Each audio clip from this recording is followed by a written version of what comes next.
Monday. This is Jay Brew, co-chairman of Seafried and Brew. Well, last week we talked about the Fed and what they might say. This week, what we're going to talk about is what they did say, and my special guest, Dr. Ed.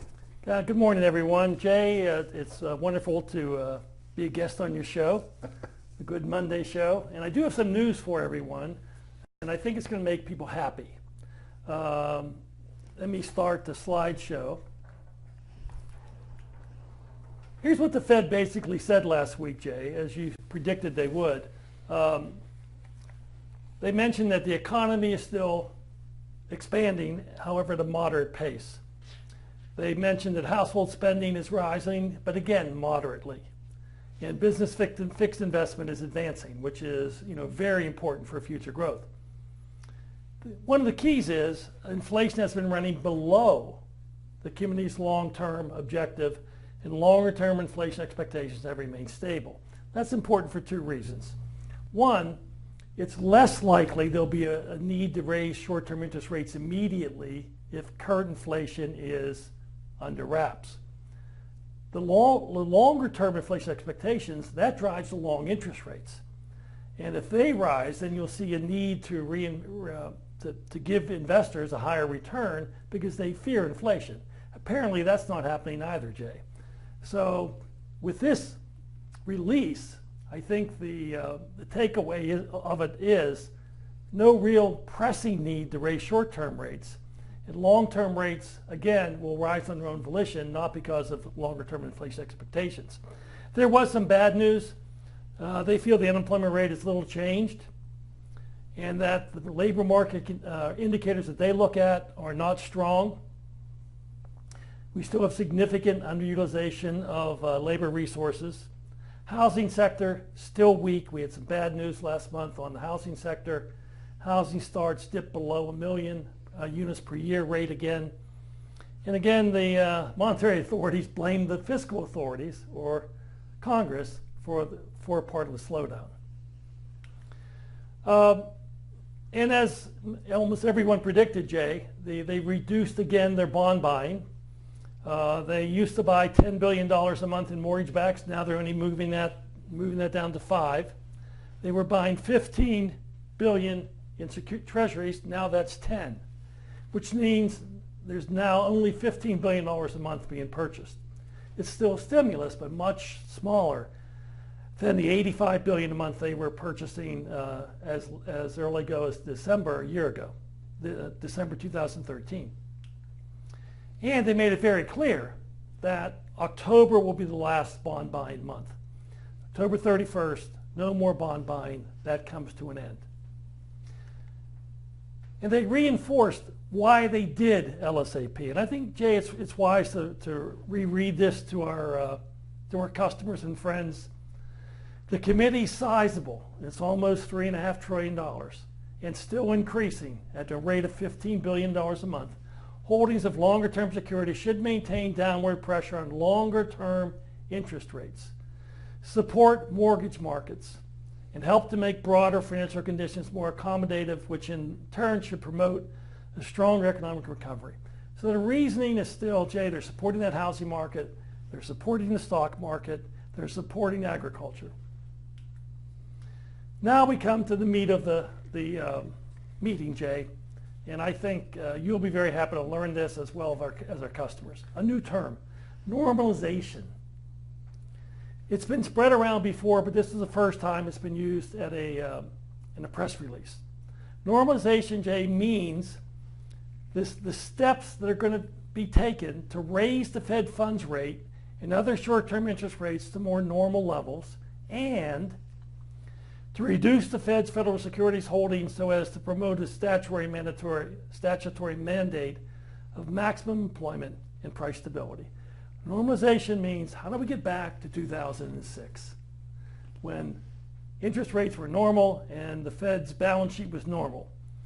From 2008 to 2014, we have zero interest rates for almost 6 years, a massive buildup of securities. How do you go back before that started? And this is important.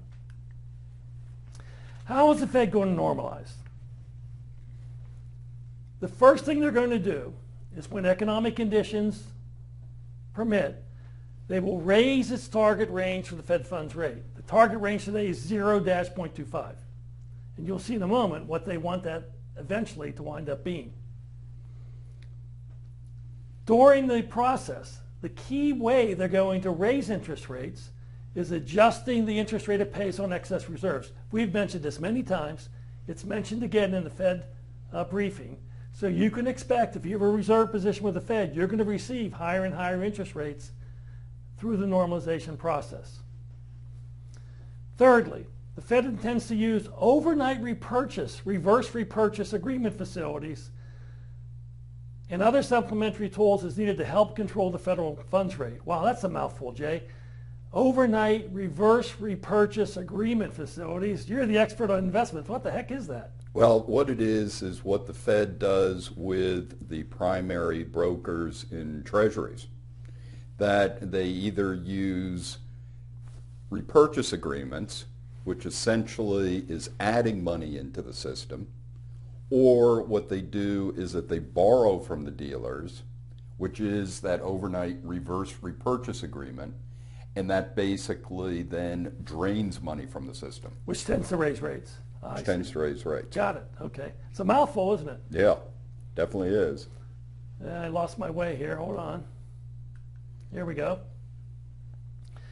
Also interesting, Jay, the committee will use an overnight reverse repurchase agreement facility only to the extent necessary and will phase it out when it is no longer needed to help control the Fed funds rate. What do you make of that?